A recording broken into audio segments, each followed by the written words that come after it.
Hello viewers, কেমন আছো তোমরা? আশা করি সবাই অনেক ভালো আছো। আমিও আলহামদুলিল্লাহ ভালো আছি। তো আজকে আবার নতুন একটা ভিডিও নিয়ে তোমাদের মাঝে হাজির হয়ে গেলাম। তো চলো ভিডিওটি শুরু করা যাক।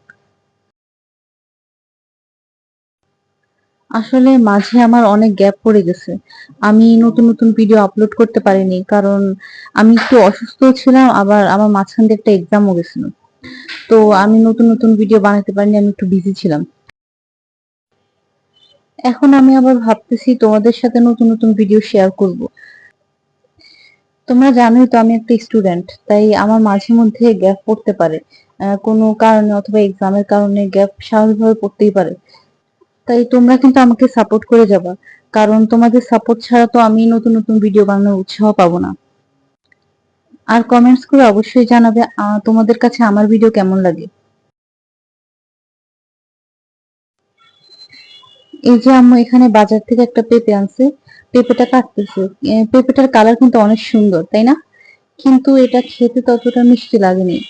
মনে হয় যেন ফরমালিন দিয়ে কাঁচা পেঁপেকে পাকাইছে, এরকমই লাগছে। কারণ এখন তো নেচারের কোনো স্বাদই নেই, সব জিনিসে ফরমালিনে ভরা।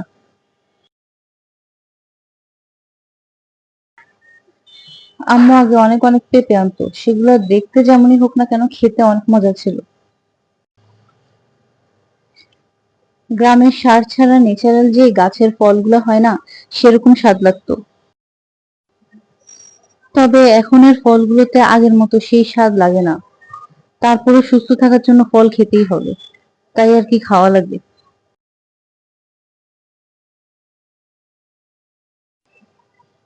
জানি না তোমরা কারা কারা ভিডিওর এ পর্যন্ত আছো।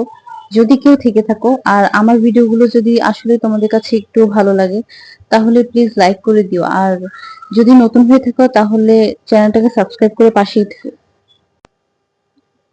আর যদি কেউ ফেসবুক থেকে দেখে থাকো তাহলে আমার পেজটাকে ফলো করে দিও, যেন আমি ভিডিও আপলোড করলে তোমাদের ফিডে ফার্স্টে আসে।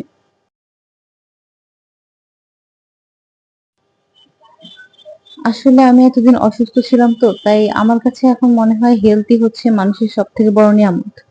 হেলথ ভালো না থাকলে কোনো কিছুই ভালো লাগে না। মানুষের মন মানসিকতা কিছুই করতে ভালো লাগে না, কোনো অ্যাক্টিভিটিও ভালো লাগে না। আমি এখন আল্লাহর কাছে দোয়া করি যেন তিনি আমাকে সুস্থ রাখেন, আমার পরিবারকে সুস্থ রাখেন, আর সাথে সাথে দুনিয়ার যত মানুষ আছে সবাইকে ভালো রাখেন। তো তোমরাও দোয়া করবা যেন আমি তোমরা দোয়া করবা আমার জন্য। তো এখানে ভিডিওটা শেষ করলাম। দেখা হবে নেক্সট কোনো ভিডিওতে। ততদিন পর্যন্ত তোমরা সবাই ভালো থেকো, সুস্থ থেকো, আর আমার জন্য দোয়া করো। আল্লাহ হাফেজ।